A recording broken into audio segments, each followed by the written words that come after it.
Hello everyone, आज का topic रहेगा आप लोगों का प्रतिशत का भाग नंबर 10 हम लोग डिस्कस करेंगे। इंडेक्स, इसमें हम लोग यहाँ पे पढ़ेंगे अभ्यास प्रश्न और सारांश। डिस्क्लेमर, असवीकरण।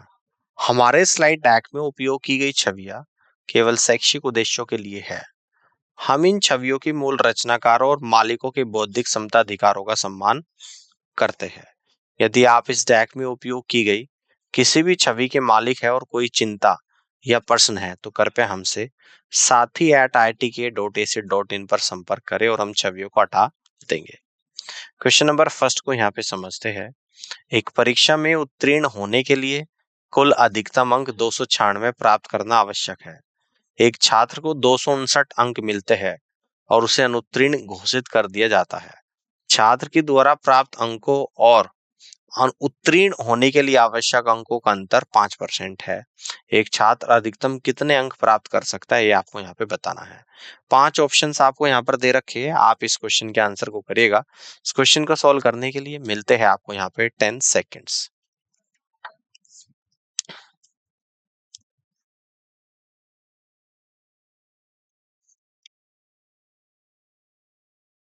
चलिए इस क्वेश्चन को यहाँ पे समझते हैं।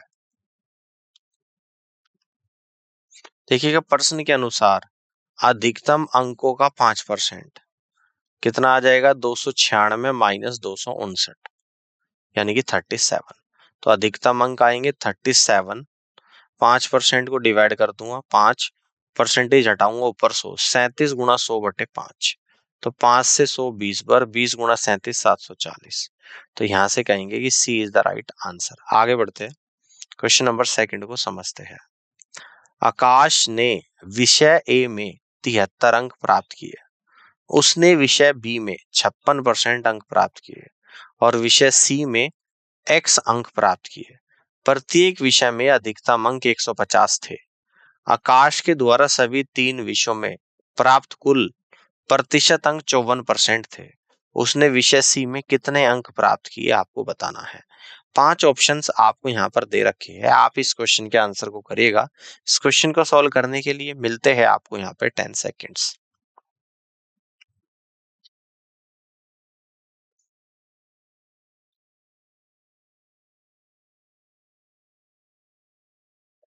चलिए इस क्वेश्चन को यहाँ पे समझते हैं। विषय बी में प्राप्त अंक कितना है, 56% और अधिकतम अंक 150 है। तो 150 का 56% यानी कि 84 हो जाएगा। सभी 3 विषयों में प्राप्त अंक 150 गुणा 3 और उन सभी का कितना है, 54%। 150 गुणा 3 का 54%, तो ये आ जाएगा 243। तो विषय सी में प्राप्त अंक 243 में से माइनस क्या कर देंगे, विषय ए में 53 है और विषय बी में 84 है। तो विषय सी में प्राप्त अंक आ जाएंगे 86 और यही आपको यहाँ पे निकालना है।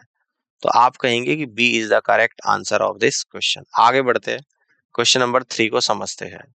एक संगठन में 1850 कर्मचारी है।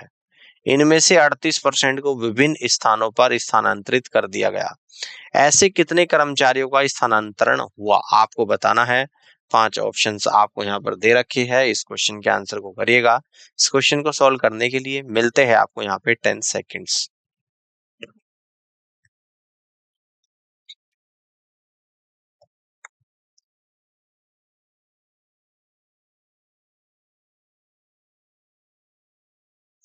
चलिए इस क्वेश्चन को यहाँ पे समझते हैं। किसी संगठन में 1850 कर्मचारी है। इनमें से 38% को विभिन्न स्थानों पर स्थानांतरित कर दिया गया। तो आवश्यक कर्मचारियों की संख्या जिनका स्थानांतरण हुआ 1850 का 38%, 1850 गुना 38/100 यानी कि 703। तो यहां से कहेंगे कि C is the right answer of this question. आगे बढ़ते हैं, क्वेश्चन नंबर 4 को यहाँ पे समझते हैं। श्री गिरिधर अपनी मासिक आय का 50% घरेलू सामान पर खर्च करते हैं और शेष में से 50% परिवहन पर, 25% मनोरंजन पर, 10% खेल पर खर्च करते हैं और शेष 900 की राशि बचाते हैं। तो श्री धर की मासिक आय क्या है आपको बताना है। 5 ऑप्शंस आपको यहाँ पर दे रखे हैं, आप इस क्वेश्चन के आंसर को करिएगा। इस क्वेश्चन को सॉल्व करने के लिए मिलते हैं आपको यहाँ पे 10 सेकेंड्स।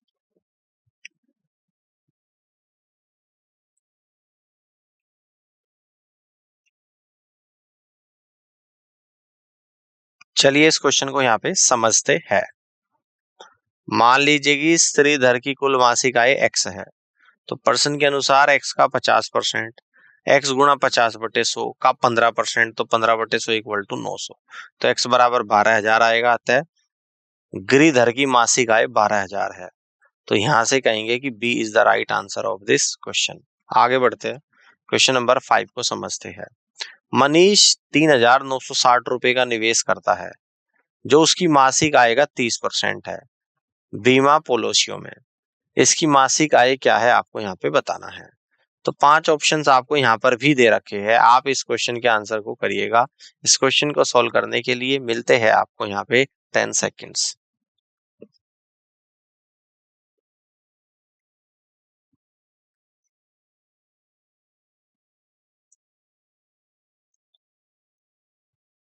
चलिए इस क्वेश्चन को यहाँ पे समझते हैं। मनीष बीमा पॉलिसियों में 3,960 का निवेश करता है, जो उसकी मासिक आय का 30% है। उसकी मासिक आय क्या है आपको यहाँ पे बताना है। तो आवश्यक मासिक आय बराबर 3,960 गुणा 100/30, यानी कि 13,200 निकल कर आ जाएगी। तो फर्स्ट ऑप्शन सवाल का राइट आंसर बनेगा। आगे बढ़ते हैं, क्वेश्चन नंबर 6 को समझते हैं। एक परीक्षा में कृष्ण 950 में से कुल 654 अंक प्राप्त करता है। परीक्षा में उसकी लगभग प्रतिशतता क्या है आपको बताना है।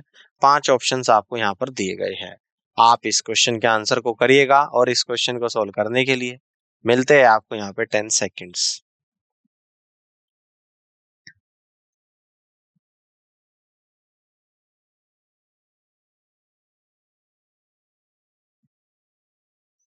चलिए इस क्वेश्चन को यहाँ पे समझते हैं। एक परीक्षा में कृष्ण 950 में से कुल 654 अंक प्राप्त करता है। आवश्यक लगभग प्रतिशत बराबर 654 गुणा 100/950%, यानी कि 68.84%, यानी कि 69%। तो यहाँ से कहेंगे कि E is the right answer of this question. आगे बढ़ते हैं, क्वेश्चन नंबर 7 को ध्यान से देखिएगा। स्वप्ना ने दिवाली की खरीदारी पर 44,620 रुपए खर्च किए, लैपटॉप खरीदने पर 32,764 रुपए खर्च किए और शेष कुल राशि का 32% नगद के रूप में उसके पास बचा था। तो कुल राशि क्या थी आपको यहाँ पे बताना है। 5 ऑप्शंस आपको यहाँ पर दे रखे थे, आप इस क्वेश्चन के आंसर को करिएगा। इस क्वेश्चन को सॉल्व करने के लिए मिलते हैं आपको यहाँ पे 10 सेकेंड्स।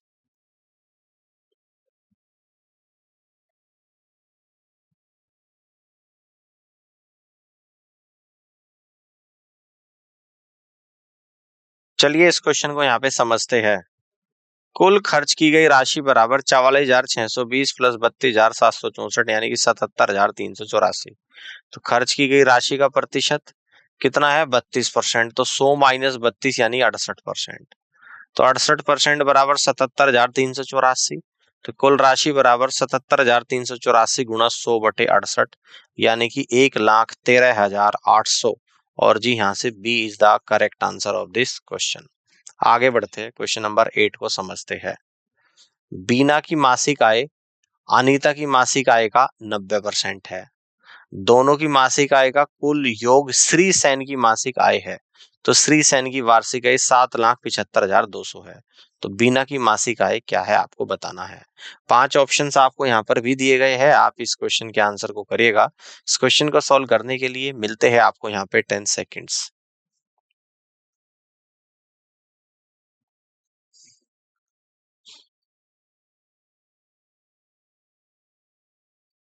चलिए इस क्वेश्चन को यहाँ पे समझते हैं। श्री सैन की मासिक आय कितना आ जाएगा, 7,75,200/12, यानी कि 64,600।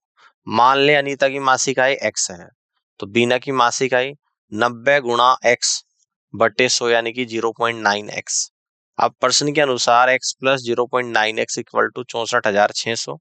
तो x बराबर 64,600/1.9 इक्वल टू आ जाएगा 34,000। तो बीना की मासिक आय 34,000 गुना 0.9, यानी कि 30,600 होगी। और ऑप्शन सी सवाल का करेक्ट आंसर यहाँ पे बनेगा।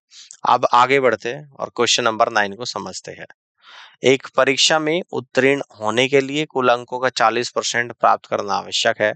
एक छात्र को 265 अंक मिलते हैं और उसे 55 अंकों से अनुत्तीर्ण घोषित किया जाता है। एक छात्र अधिकतम कितने कुल अंक प्राप्त कर सकता है आपको बताना है। 5 ऑप्शंस आपको यहाँ पर दिए गए हैं, आप इस क्वेश्चन के आंसर को करिएगा। इस क्वेश्चन को सॉल्व करने के लिए मिलते हैं आपको यहाँ पे 10 सेकेंड्स।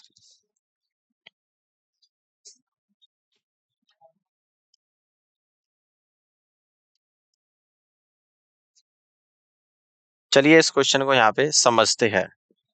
मान ले कि अधिकतम अंक x है, तो प्रश्न के अनुसार 265 प्लस 55 इक्वल टू 40x/100, तो 320 आ जाएगा, गुणा 100 इक्वल टू 40x, x बराबर 320 गुणा 100/40 यानी कि 800। इसलिए एक छात्र अधिकतम 800 कुल अंक प्राप्त कर सकता है, जो कि ऑप्शन नंबर ए में है। तो A is the right answer of this question. आगे बढ़ते हैं, क्वेश्चन नंबर 10 को यहाँ पे समझते हैं। एक कक्षा में लड़कों की संख्या कुल संख्या के 12% से लड़कियों की संख्या से अधिक है। लड़कों और लड़कियों की का अनुपात क्या है आपको बताना है। 5 ऑप्शंस आपको यहाँ पर दिए गए हैं, आप इस क्वेश्चन के आंसर को करिएगा और इस क्वेश्चन को सॉल्व करने के लिए मिलते हैं आपको यहाँ पे 10 सेकेंड्स।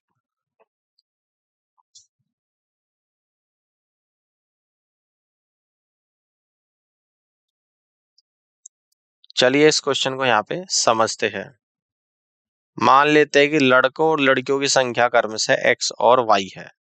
तो प्रश्न के अनुसार x माइनस वाई बराबर 12 गुणा x प्लस वाई अपॉन 100, तो x अपॉन वाई बराबर 14/11।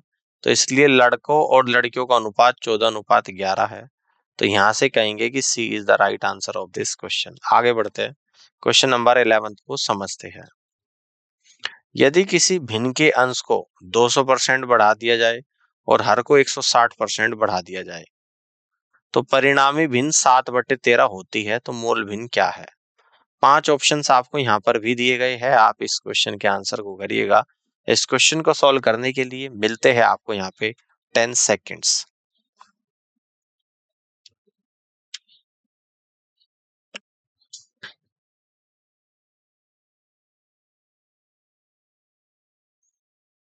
चलिए इस क्वेश्चन को यहाँ पे समझते हैं। मान लें कि मूल भिन्न x अपॉन वाई है। प्रश्न के अनुसार 200% बढ़ाया जा रहा है, तो कितनी हो जाएगी 300%, तो 300x/100। 160% हर को बढ़ाया जा रहा है, तो हर हो जाएगा 260y/100। और मूल भिन्न कितनी हो जाती है 7/13। तो 100 से 100 जाएगा आप लोगों का, इस 0 से 0, 30x/26x equal to 7/13। x upon y बराबर 7/13 गुणा 26/30 यानी कि 7/15। 13 से 26 2 बार गया, 2 से 30 15 बार।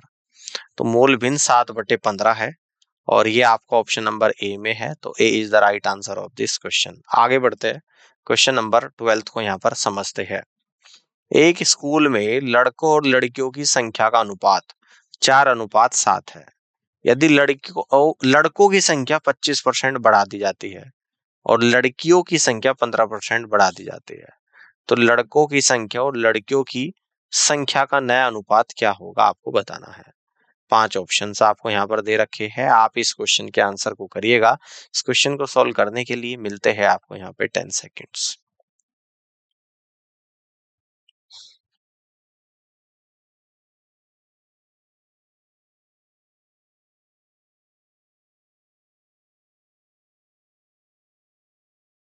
चलिए इस क्वेश्चन को यहाँ पे समझते हैं।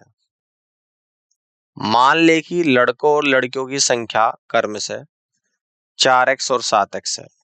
अनुपात कितना हो जाएगा 25% बढ़ जाता है, 4x गुणा 125/100। और लड़कियों की संख्या 15% बढ़ती है, तो 7x गुणा 115/100। 100 से 100 जाएगा तो 100:161। तो यहाँ से कहेंगे कि C is the correct answer of this question. आगे चलते हैं, अगले क्वेश्चन को समझते हैं। Question number 13। जब चावल की कीमत में 25% की वृद्धि होती है, तो एक परिवार अपनी खपत को इस प्रकार कम कर देता है कि खर्च पहले से केवल 10% अधिक हो। यदि परिवार पहले 40 किलोग्राम चावल का उपभोग करता था, तो परिवार की नई खपत ज्ञात करनी है कि कितनी होगी। 5 ऑप्शंस आपको यहाँ पर दिए गए हैं, आप इस क्वेश्चन के आंसर को करिएगा। इस क्वेश्चन को सॉल्व करने के लिए मिलते हैं आपको यहाँ पे 10 सेकेंड्स।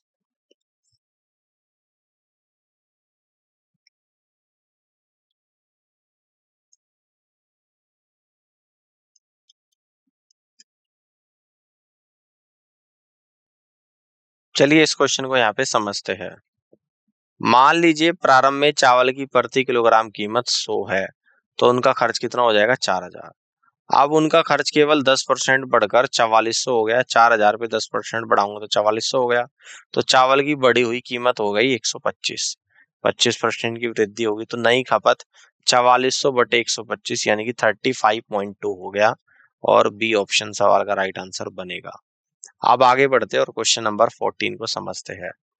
ए की आय बी की आय का 60% है, तो ए का खर्च बी के खर्च का 70% है। यदि ए की आय बी के खर्च का 75% है, तो ए की बचत बी के बचत का अनुपात ज्ञात करें कितना होगा। 5 ऑप्शंस आपको यहाँ पर दिए गए हैं। आप इस क्वेश्चन के आंसर को करिएगा और इस क्वेश्चन को सॉल्व करने के लिए मिलते हैं आपको यहाँ पे 10 सेकेंड्स।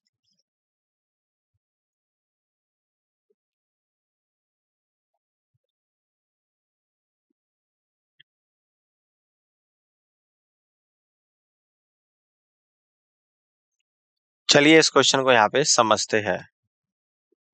मान ले कि बी की आय 100 इकाइयां है और बी का व्यय x इकाइयां है। तो ए की आय बराबर 60 इकाइयां, ए का व्यय बराबर 70x बटे 100 इकाइयां। लेकिन 60 बराबर 75 बटे 100x, तो x बराबर 80 आ जाएगा। अर्थात बी की बचत 100 माइनस 80 इकाई यानी कि 20 इकाई। ए की बचत 60 माइनस 70 बटे 100 गुणा 80 यानी कि 4 इकाई। अर्थात ए की बचत अनुपात बी की बचत इक्वल टू 4 अनुपात 20 इक्वल टू 1 अनुपात 5। और ये आपका ऑप्शन नंबर बी होगा और B is the right answer of this question.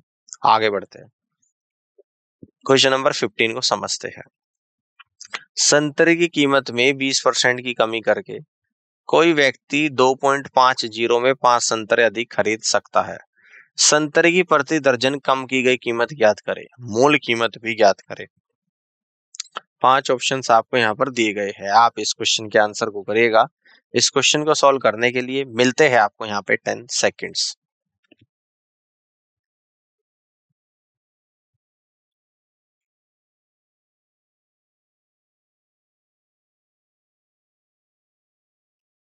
चलिए इस क्वेश्चन को यहाँ पे समझते हैं। मान ले कि मूल कीमत x प्रति दर्जन है, तब कम की गई दर बराबर 1 माइनस 0.2 20% कम हुई इंटू एक्स यानी कि इक्वल टू 0.8x। तो 2.50 divide by 0.8x minus 2.50 divide by x equal to 5। तो यह आएगा 25/8x minus 2.5/x equal to 5, x बराबर 1/8। तो संतरे की प्रति दर्जन मूल कीमत 1/8 इंटू 12 यानी 1.5 और कम की गई कीमत 0.8 इंटू 1.5 यानी कि 1.2 हो जाएगी और ये ऑप्शन डी में होगा और D is the right answer of this question. ठीक है ना, समझ में आ गई बात। आगे बढ़ते हैं, क्वेश्चन नंबर 16 को समझते हैं। सुश्री पूजा पुष्पन अपनी मासिक वेतन का 13% अर्थात 8554 मेडिक्लेम पॉलिसियों में निवेश करती है। बाद में वे अपनी मासिक वेतन का 23% बाल शिक्षा पॉलिसी में निवेश करती है। इसके अलावा वे अपनी मासिक वेतन का 8% म्यूचुअल फंड्स में निवेश करती है। सुश्री पूजा पुष्पन द्वारा निवेश की गई कुल वार्षिक आय क्या है, आपको बताना है। 5 ऑप्शंस आपको यहाँ पर दिए गए हैं। आप इस क्वेश्चन के आंसर को करिएगा। इस क्वेश्चन को सॉल्व करने के लिए मिलते हैं आपको यहाँ पे 10 सेकेंड्स।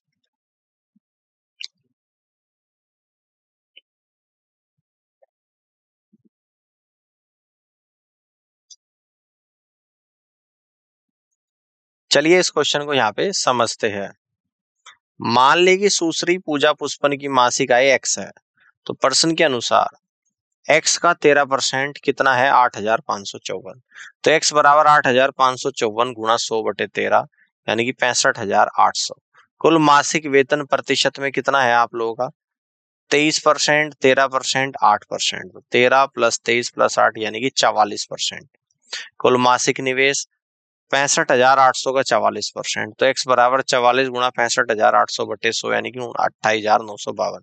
कुल वार्षिक निवेश 12 गुणा 28,952 इक्वल टू 3,47,424। तो C is the correct answer of this question. आगे बढ़ते हैं, क्वेश्चन नंबर 17 को समझते हैं। एक नगर के 1000 निवासियों में से 60% पुरुष है, जिनमें से 20% साक्षर है। यदि सभी निवासियों में से 25% साक्षर है तो नगर की महिलाओं का कितना प्रतिशत साक्षर है, आपको बताना है। 5 ऑप्शंस आपको यहाँ पर दिए गए हैं, आप इस क्वेश्चन के आंसर को करेगा।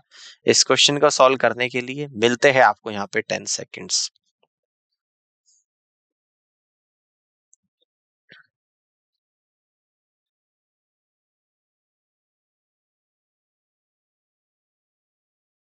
चलिए इस क्वेश्चन को यहाँ पे समझते हैं। महिला निवासियों की संख्या बराबर 1000, 60% पुरुष है, महिला 40 हो गए, 1000 गुणा 40/100 यानी कि 400। साक्षर लोगों की संख्या जिसमें सभी निवासियों 25% साक्षर है, तो 1000 गुणा 25/100 यानी कि 250। महिला साक्षर की संख्या 250 माइनस 400 तो महिला है, ठीक है ना। 1000 में से तो 600 का कितना आ जाएगा, पुरुष का 20% है, तो 600 गुणा 20/100, तो ये आ जाएगा आप लोगों को 120। 250 में से 120 गया 130। आवश्यक प्रतिशत 130/400 गुणा 100 यानी कि 32.5%। तो C is the correct answer of this question. आगे बढ़ते हैं, क्वेश्चन नंबर 18 को समझते हैं। 160 का 35% प्लस 180 का क्वेश्चन मार्क प्रतिशत इक्वल टू 310 का 50%। 5 ऑप्शन आपको यहाँ पर दिए गए हैं, आप इस क्वेश्चन के आंसर को करेगा। इस क्वेश्चन को सॉल्व करने के लिए मिलते हैं आपको यहाँ पे 10 सेकेंड्स।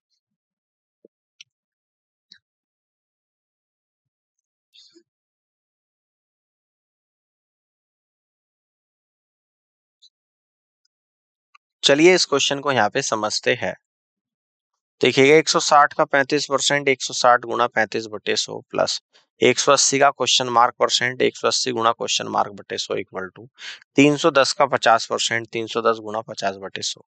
तो ये आएगा आप लोगों यहाँ पे 100 और दोनों तरफ कॉमन लेके कट कर दूंगा। 160 गुणा 35 प्लस 180 गुणा क्वेश्चन मार्क इक्वल टू 310 गुणा 50, तो 5600 प्लस 180 का क्वेश्चन मार्क इक्वल टू 15500। 180 का question mark equal to 15500 minus 5600 यानी कि 9900। क्वेश्चन मार्क इक्वल टू 9900 बटे 180 यानी कि 55। तो B is the correct answer of this question. आगे बढ़ते हैं, क्वेश्चन नंबर 19 को समझते हैं। एक कार की खाली ईंधन टंकी को ए प्रकार के पेट्रोल से भरा गया। जब टंकी आधी खाली हो गई तो इसे बी प्रकार के पेट्रोल से भरा गया। फिर जब टंकी आधी खाली हो गई तो इसे ए प्रकार के पेट्रोल से भरा गया। जब टंकी फिर से आधी खाली हो गई तो इसे बी प्रकार के पेट्रोल से भरा गया। वर्तमान में टंकी में ए प्रकार के पेट्रोल का प्रतिशत कितना है, आपको बताना है। 5 ऑप्शंस आपको यहाँ पर दिए गए हैं, आप इस क्वेश्चन के आंसर को करेगा। इस क्वेश्चन को सॉल्व करने के लिए मिलते हैं आपको यहाँ पे 10 सेकेंड्स।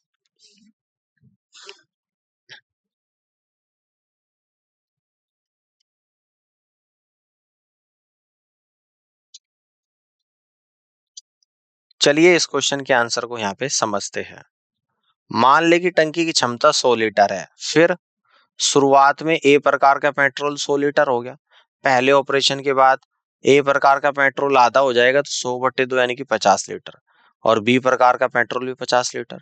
दूसरे ऑपरेशन के बाद ए प्रकार का पेट्रोल 50/2 प्लस 50 75 लीटर, बी प्रकार का पेट्रोल 50/2 यानी कि 25 लीटर। फिर से तीसरे ऑपरेशन के बाद ए प्रकार का पेट्रोल 75/2, तो ये हो जाएगा आप लोगों को यहाँ पे 37.5, ठीक है। और बी प्रकार का पेट्रोल 25/2 प्लस 50 यानी कि 62.5 लीटर। आवश्यक प्रतिशत कितना आ जाएगा, 37.5 लीटर, यानी कि B is the correct answer of this question. आगे बढ़ते हैं, क्वेश्चन नंबर 20 को समझते हैं। राम अपनी मासिक आय का 50% घरेलू सामान पर खर्च करता है, अपने मासिक आय का 20% कपड़े खरीदने पर खर्च करता है, अपने मासिक आय का 5% दवाइयों पर खर्च करता है, और शेष 11,250 रुपए बचाता है। राम की मासिक आय क्या है, आपको बताना है। 5 ऑप्शंस आपको यहाँ पर दिए गए हैं, आप इस क्वेश्चन के आंसर को करिएगा। इस क्वेश्चन को सॉल्व करने के लिए मिलते हैं आपको यहाँ पे 10 सेकेंड्स।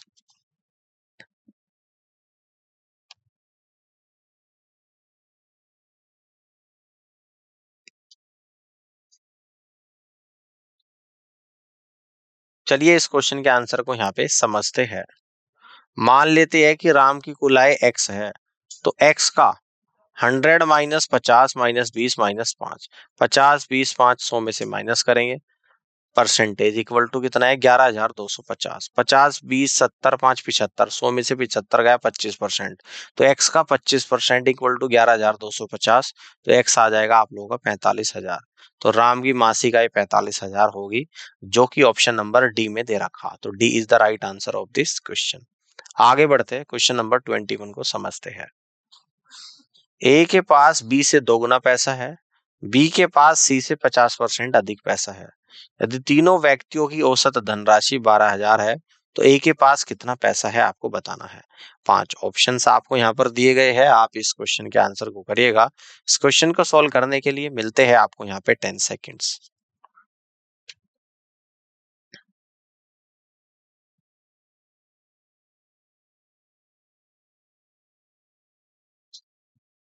चलिए इस क्वेश्चन को यहाँ पे समझते हैं। मान ले कि सी के पास x धनराशि है, तो प्रश्न के अनुसार बी की कुल धनराशि बराबर x प्लस एक्स का 50% equal to x plus 50x बटे 100 यानी कि 3x/2। ए की कुल धनराशि 2 गुणा 3x/2 यानी कि 3x। तीनों व्यक्ति की औसत धनराशि 12,000, तीनों की कुल धनराशि 12,000 गुणा 3। तो 3x plus 3x/2 plus x बराबर 12,000 गुणा 3। 6x plus 3x plus 2x upon 2 equal to 36,000। तो 3x इक्वल टू 3 गुणा 7200 बटे 11, x बराबर 36,000 गुणा 2 बटे 11 यानी कि 72,000 बटे 11। ए की धनराशि इक्वल टू 3x, तो 3 गुणा x की वैल्यू 72,000 बटे 11, 2,16,000 बटे 11 यानी कि C is the correct answer of this question. आगे बढ़ते हैं, क्वेश्चन नंबर 22 को समझते हैं। एक परीक्षा में 480 छात्रों में से 85% लड़के और 70% लड़के पास हुए। यदि कुल उत्तीर्ण प्रतिशत 75% था, तो परीक्षा में कितने लड़के उपस्थित हुए थे आपको यहाँ पे बताना है। 5 ऑप्शंस आपको यहाँ पर भी दिए गए हैं, आप इस क्वेश्चन के आंसर को करिएगा। इस क्वेश्चन को सॉल्व करने के लिए मिलते हैं आपको यहाँ पे 10 सेकेंड्स।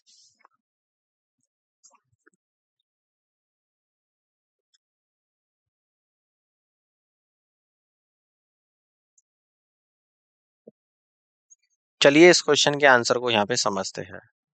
कुल छात्रों की संख्या 480 है, कुल छात्रों का उत्तीर्ण प्रतिशत कितना है 75%। कुल छात्रों का 75% है, तो 480 का 75% निकालेंगे। 75 गुणा 480 बटे 100, 360 छात्र आएगा।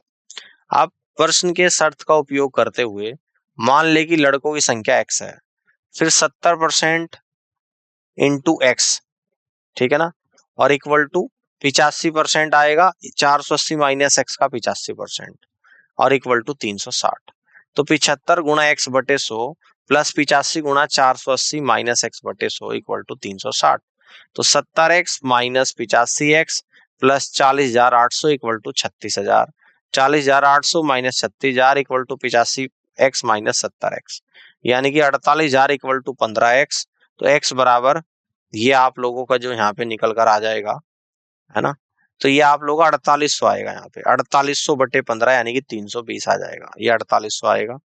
और परीक्षा में 320 लड़के उपस्थित हुए थे, ये आप लोगों का आंसर होगा, जो कि ऑप्शन सी में दे रखा और C is the correct answer of this question. ठीक है ना, आगे बढ़ते हैं, समरी को यहाँ पे समझते हैं। प्रतिशत वृद्धि और मूल्य में कमी।